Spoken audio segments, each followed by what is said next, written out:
And yo, what is going on, guys? Alpha Guardian here, and today we're back with another video. Now in today's video I'm going to be showing you guys the best loadouts for the Devil's Lair Grandmaster. Now if you don't know what's in this Grandmaster is that there are Overload and Anti-Barrier champions, there are there are Arc shields and there are Solar shields, and I'm pretty sure they're Void shields, so there's one of each. So this is going to be a little bit of a difficult one to do for weapon choices, but I'm sure this video will help you out. If this video helps you out, don't forget to like and subscribe, and let's get right into it. So our first one is our Titan. Now, you guys may be calling me crazy, like, why do you have Lay Monarch on? Lay Monarch is one of the best bows you can use in Grandmasters, and I'll tell you guys why in a minute, but let's just go over our mods right now. So first we got the sniper rifle, obviously our ammo finders, sniper rifle and rocket launcher, or whatever you're using. Again guys, these are just suggestions. I'm never going to force you guys to use these. I'm not going to call you bad if you don't use these loadouts. It's really all preference, and these are the loadouts that helped me the best in my team during our runs. Now we're using Ursa Ferosa because obviously for our super, anytime you want to run a Grandmaster with your Sentinel, you want to run Sentinel Military, Void Wall, Barricade, and again, jump is optional. I highly like Catapult, but if you like Strafe or you like High Lift, it's really all up to preference for the jumps. Now for Ursa Ferosa, I'm not really good at pronouncing things, but you want to have Anti-Barrier, and again, this would be the Overload slot, but I don't have that on my artifact right now, but we want to have a bow. Now you really want to have one of each bow, because there's only Overload and Anti-Barrier, so that means Overload, you can either get that done with the Arcnade, the bow, or the SMG. Now the SMG Overload is very unreliable, very hard to use, so I highly suggest using the bow or the arc weapon or the arc grenade. But the arc grenade, that means you have to use your super as an arc, which I guess could be good in some points, but Lemon Arc is definitely one of the best ones you want to use. You want to have one of each bow, and you don't want to have a sniper rifle. Again, it doesn't have to be Lemon Arc because that's only Void, so you want to have at least one arc and then like one solar. But let's keep going over our mods. Here's what I can't stress enough.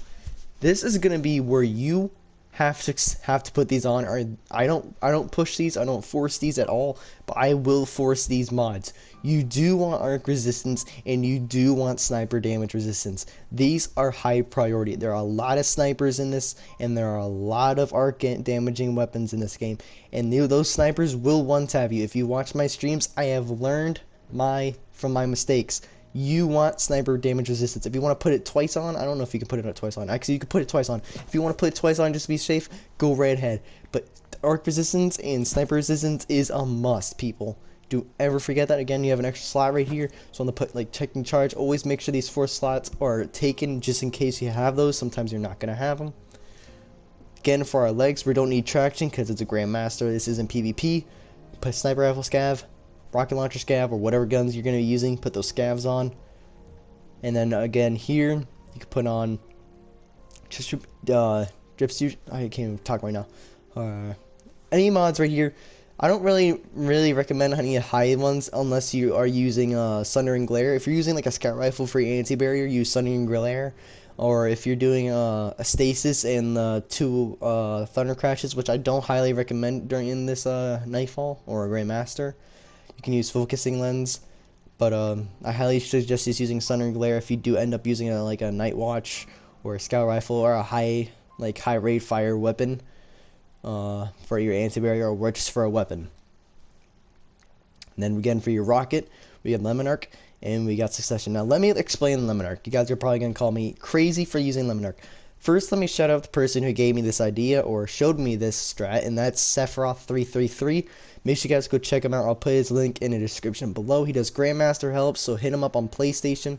You can just message him. You can go into his streams, ask for help.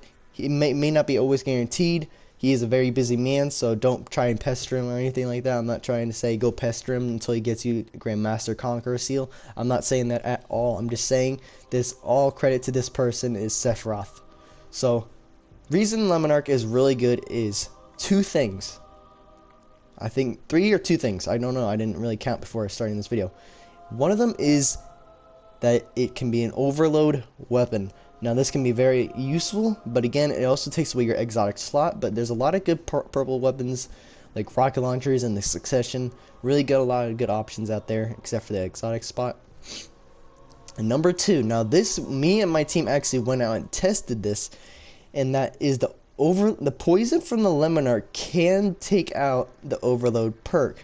So that means if I shoot an overload while they're standing up without the overload shot, or if they just got stunned with an overload, if I shoot them with the overload, the poison can disrupt them, which is very useful. You can shoot them, and the poison will stop them from regenerating their health, like a lot of overloads do. They're very a pain in the butt to deal with. So make sure you take out those overloads with your poison arrows. Now, if you don't know how this bow works, is that if it's perfectly drawn, you can shoot a poison arrow. So make sure you get used to the drawing back and timing it right. But yeah, that's the Titan. So let's go over our Hunter, and it's basically going to be the same loadouts again, but it's going to be a tiny bit different with the perks and all that good stuff. So let's go right to it. And here we are back on our Hunter. Now the way this Hunter is going to be built is very similar, but we're just going to be using an arc bow and using Izanagi. And let's go over our mods first, and I'll explain my weapons and why I chose them and the super. First we're going to have with our ammo finders like usual. Then we have our unstoppable, or this actually should be a overload right here, but overload and anti-barrier. If you have an extra slot, make sure you put something in the 4th slot. 6th Coyote, I'll explain why I chose this in a minute. Now you want to have, since I don't have arc resistance, I'm just going to put double sniper resistance. But you definitely want to have sniper resistance. Like I just said, that is not optional. That is a must to have on. High energy fire for my Izanagi. I have my scavengers here. I'm taking charge. And then I have Sundering Glare, which I don't really know why I have that on right now. I could just put that on, or it doesn't really matter. But Sundering Glare isn't very helpful with what the loadout I'm using right now. But the reason I chose 6th Coyote is I get a second dodge, which could be really useful for a bottom tree NIGHTSTALKER and the bottom tree dodge. And that means if you dodge, you get your smoke bomb back, which you can throw and make all your teammates invisible. Again, jumps are very optional, and I highly recommend the vortex or the void wall. Spike grenades are not really that easy to use in PvE. Ads can easily walk away from them, or you can easily miss and mess up with it. So I highly suggest not using this. Now for the weapons. Now the reason I chose Izanagi and the arc bow is because my team's already using like as you saw in the previously that we were on our Titan, we were using an exotic bow, which did a lot of good DPS. So that means we're going to want to have a good DPSing secondary weapon, which could be Izanagi. It can be just Izanagi. Yeah, I don't really, there's no really other exotics on the top of my head right now I can suggest using our secondary weapons. Then use our bow. And then we have our rocket launcher with chain reaction. Chain reaction is very useful because in the final boss room there are going to be a lot of ads. So if you just shoot a rocket and one ad chains to another and chains to another, and it just takes out a lot of ads, which is just one rocket. And the bow again, just arc. Now since we already have arc and now we have void, and it's pretty much just the same. We're gonna have another. I think our next loadout is gonna be a tiny bit different on our warlock. So stay tuned for that. But make sure you guys really have these bows on, or the arc and void and solar. You know, it doesn't have to be a bow. You can really go for an SMG if you really want to. I highly suggest not to, but you can go for it. Just make sure you have one of each element, because there are one of each element. My team did mess up on our first run, so we had to use our tether against the wizards that were solar, which wasn't too difficult. It still did its job, but it took a little bit longer to take them out when it should have just had a solar bow on or something like that. Now let's go to our last character, the Warlock, and it's going to be a tiny bit different, and you'll see why. Let's go right to it. And here we are back on our Warlock now, which is the final character. Now this is going to be a little bit different of loadout, so let's go right into it. So for our weapons, we're going to have a Succession. We're going to have the Divination, which I'll explain to you in a little bit. You're going to be calling me crazy again. And then we're going to have a Rocket Launcher. And then there's going to be 2 setups you can go for on the Titan, or not the Titan, no, the Warlock setup. It really depends on what your team is running and what your team prefers. Now the first one is going to be the Chaos Reach version. You can run Healing Rift, Pulse Nade, all nades are really good. Arc Bolt isn't really that great. Storm I find is kind of good, but again, Jump's preference. And Chaos Reach is very good. You can use it to take out big chunks of brigs, which there are 2 brigs and a tank in just one room. You could use it to take out a big load of adds, and which divination will help out with, and I'll explain that in a minute. And now the second loadout you can go with is the Well of Radiance, Solar Nade, Healing Rift, and again, jump is preference. Instead of running Geomags, you're gonna run Phoenix Protocol. Now, if you don't know what Phoenix Protocol does, it gains super energy for kills and assists inside the Well of Radiance. That means whenever you're in a Well of Radiance, which can come very handy in this Nightfall, you can get parts of your super bag. So you just keep popping supers, you can just keep popping wells, so your team has unlimited protection. Now again, we have our scavengers on our helmet, our anti-barrier and overload on our arms.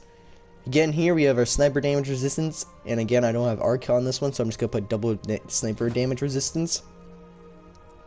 You could put and then down here we can have sniper rifle scavenger, and then I'll put rocket launcher scavenger whenever I run it, and high energy fire. And then here we got a focusing lens, which I don't really need unless your team is running stasis. Then other than that, I'll just put disruption or something like that on it. Now for the weapons. Now before you call me crazy, let me explain. Succession, that kind of speaks for itself. Succession is a very good PvE sniper rifle. Does a lot of good DPS. I have a PvP god roll, but I do not have a PvE god roll just yet. Then here we have the divination.